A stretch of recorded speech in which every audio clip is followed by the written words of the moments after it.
Fabulous. I love that song, love that song. If you take a look at your playbill, the sheet that we handed out, you'll see that my name is Mary Helen Hendricks, and I'm supposed to deliver remarks. But I actually only have two. The first is a little bit of history, and the second will be to introduce our second reader. First, how did we get here, jazz and poetry? Well, 3 years ago, Bob Loeb and I got together, decided to collaborate, because we both loved an art form that is not usually associated with our everyday work at a school of visual arts. You know, our students are illustrators, cartoonists, sculptors, photographers, interior designers, all over. They're great, and we are immersed in this world. But Bob loves music, specifically jazz, and I love the written word. I love the spoken word. And in a way, music and the spoken word are every bit as old as one another. Nobody knows which is the first art form. Dance, spoken word, storytelling, music, it all goes back to the deep roots of our humanity.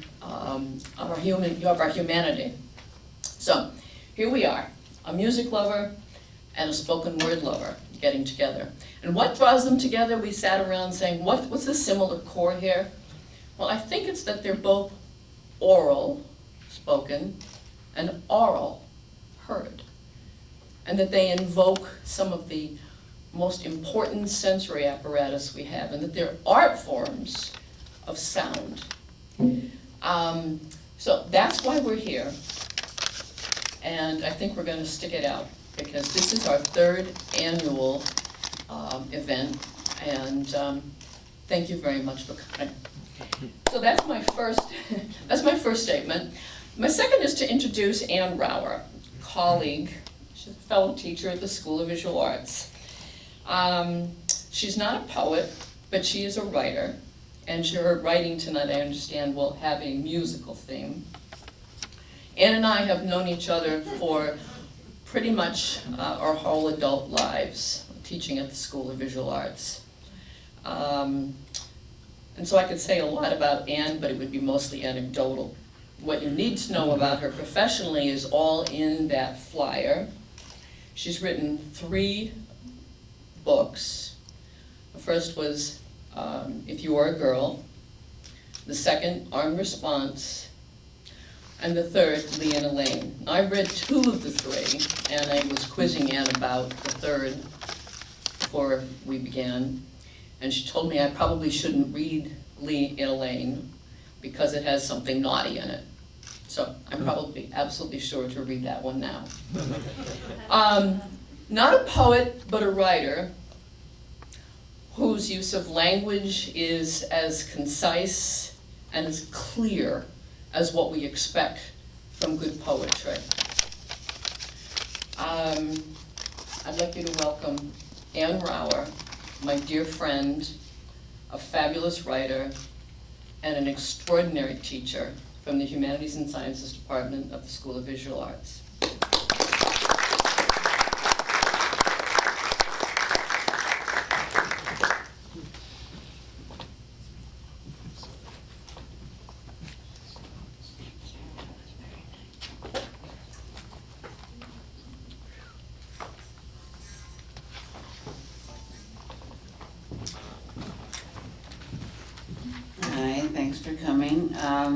As Mary Helen said, I am not a poet, and actually this is not about jazz, but I love jazz and I love poetry, and I spent most of my growing up reading years with poets at the St. Mark's Poetry Project, and so I feel like I'm at home.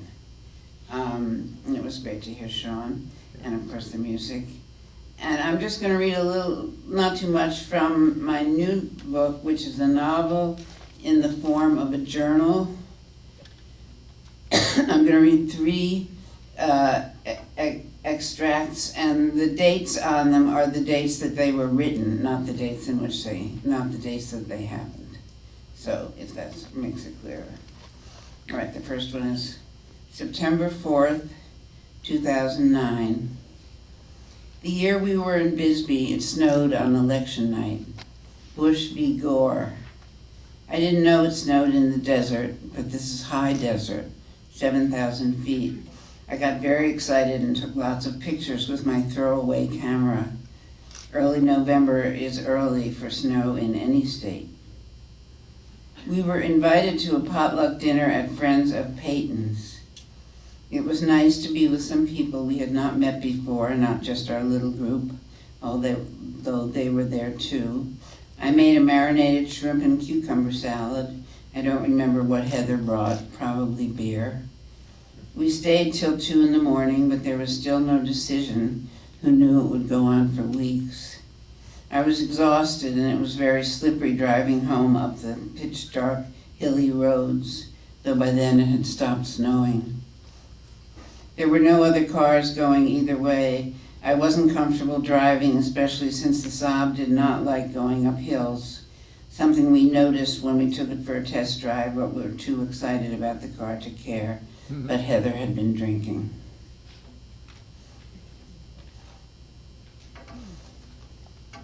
June 25th, 2010. I've always been terrified of falling. Well, yesterday I fell. I was at the corner of C and 7th talking to my old friend Vicki Hudspeth and her daughter about restaurants in the neighborhood that were good to eat in, and boom, I stepped off the curb and fell flat on my face. A police car zoomed up and one of the cops said, "Do you need an ambulance?" I think I was in shock and shook my head no and stood up, planning to continue on to the bodega on the opposite corner to get a roll of toilet paper. But Vicki insisted I go home and ice it and clean myself up. I talked to Val, who was furious at Vicki for not bringing me home. Of course, she wanted to race downtown to take care of me, but I refused to let her come, even though when I called her back and got no answer, I was hoping she was on her way, but she wasn't. The next day, she came over and made me call my doctor, Darrell Isaacs, and he immediately fit me in. She was horrified at how bad I looked. I made her take pictures, and then we called Lower East Side Car Service and headed downtown. Isaac's office, originally on Spring Street when I started going there, had moved to Mercer in 1990. It had a giant Band-Aid a la Liechtenstein hanging out front. Inside it was a classic Soho loft space and gallery, since the good doctor took art for trade. It was full of giant 80s canvases and wonderful drawings, collages, prints, great black and white rock and roll photo portraits, even a mobile by famous artists, which made the inevitable wait more worthwhile, as did the fact that he was the kind of doctor William Burroughs would have called a writer. I had a newfound respect for Isaac since he appeared in Morgan Spurlock's movie Supersize Me, which won a prize at Sundance. I looked like Rocky III. I was afraid to go out, partly because I felt fuzzy, like I had a concussion, and partly because I had a fat lip and a huge bruised cheek, which turned into a black eye overnight, even though I'd iced it with a bag of frozen peas. I was scared and anxious at the office, as was Val, but we showed it in different ways. I was shut down, and Val became hyper. She and the other people in the waiting room seemed to be going crazy. She was photographing everyone, telling them they were wearing the same colors that were in the paintings, and they were all getting really kind of loud and obnoxious, and I just wanted some quiet time, and I had a feeling that they didn't consider me an artist because I wasn't participating in their antics. Then the strangest thing happened. One of the men, Noah Kramer, who had 2 huge paintings on the wall behind the desk in the reception area, he told us one of them was called Penises, though I couldn't see it. Maybe it was the concussion. Was talking with Val about photography and told of the time he and photographer Bruce Davidson shared a big studio and taught painting and photography at an army base called Fort Huachuca, right outside a place called Bisbee, Arizona. Just 2 nights before, Val and I had been talking about Bisbee because Heather and I had moved there in the year 2000 before her breakdown. Bisbee is such a small town. It's such a small world. Hearing Noah Kramer talk about Fort Huachuca immediately made me remember the time I met Sunlight in a diner there to talk about money and the future of Heather's cat Whoopi. Sunlight ran the laundry on Tombstone Canyon where we lived in Bisbee. One time she was dropping our laundry off and she walked in on Heather screaming at me and acted like nothing was happening. I liked her not just because she was gay, but because she was cool and took care of Heather when she was in trouble. One of the things she did was to take care of Whoopi when Heather was in jail. And Heather left Whoopi with Sunlight when she came back to New York City after 9/11. It broke Heather's heart that she wasn't able to keep Whoopi, but I felt the opposite. At least one of us made it and stayed in Arizona. So anyway, the last time I was in Bisbee, I made a date to see Sunlight. She wanted money for taking care of Whoopi, and I felt if I kept throwing money at the situation, it would accomplish something, maybe lessen my guilt, even though Heather was already dead. We had lunch in the diner near Fort Huachuca, which was also famous for housing the Buffalo Soldiers, an all-black Army platoon. And the whole time I was agonizing about whether or not I should go back with Sunlight to see Whoopi, possibly even bring her to New York with me. I drove Sunlight home, and it was impossible not to go in with her. Whoopi came running up to me like she remembered me, purring and rubbing against me, which made it harder to think of leaving her. But after a while, she backed off and went to Sunlight and the other cats, and she seemed happy. I thought maybe I should stop trying to rescue everything. And if I had Whoopi with me, it would be a permanent reminder of Heather in Arizona. I decided to leave things be, wrote Sunlight a fat check for cat food, and never wrote another. The Fort Huachuca area was strange. Driving back to Bisbee was like driving across Mars, one of the most spectacular landscapes I've ever seen, very open with these outcroppings of rock in the strangest shape, all of like breasts and faces. The painter, Noah Kramer, in Isaac's office told me he painted the mine in Bisbee, the Copper Queen, which looked like the Grand Canyon, red earth sculpted or raped, and also otherworldly. There was talk of them reopening the mine. It was odd talking about Bisbee with someone who didn't know about Heather. When I tried to write about the southeastern Arizona landscape, it was so frightening and so frustrating because it was indescribable, and I wished I too were a painter. The spectacular nature of the landscape almost made up for the fact that it was so far away from either coast, the water. Sometimes there's a mirage that takes place in an open plain where there once was a lake, and it seems like there's water again. It's amazing, suggesting such shifts and change. I don't think Heather liked the landscape. It scared and depressed her. To me, it filled me with freedom. It was just so weird.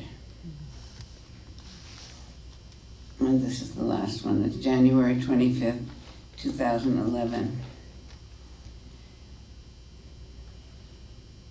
In the closet, I found a box of memorabilia.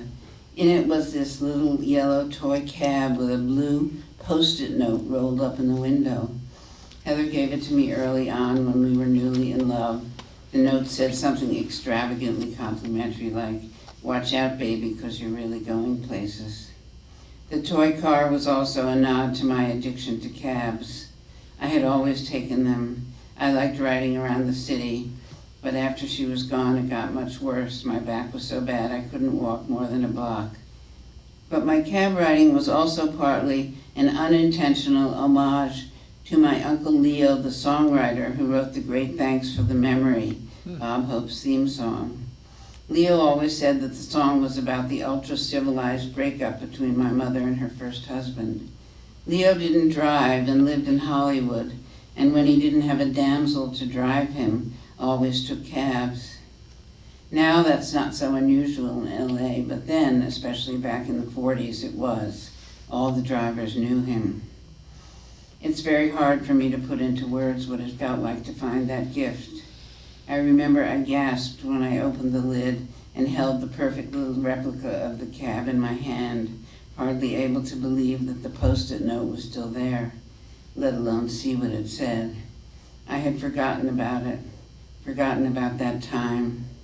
Heather and my breakup and what followed was hardly civilized. But baby, as the song says, thank you so much. Thanks for the ride.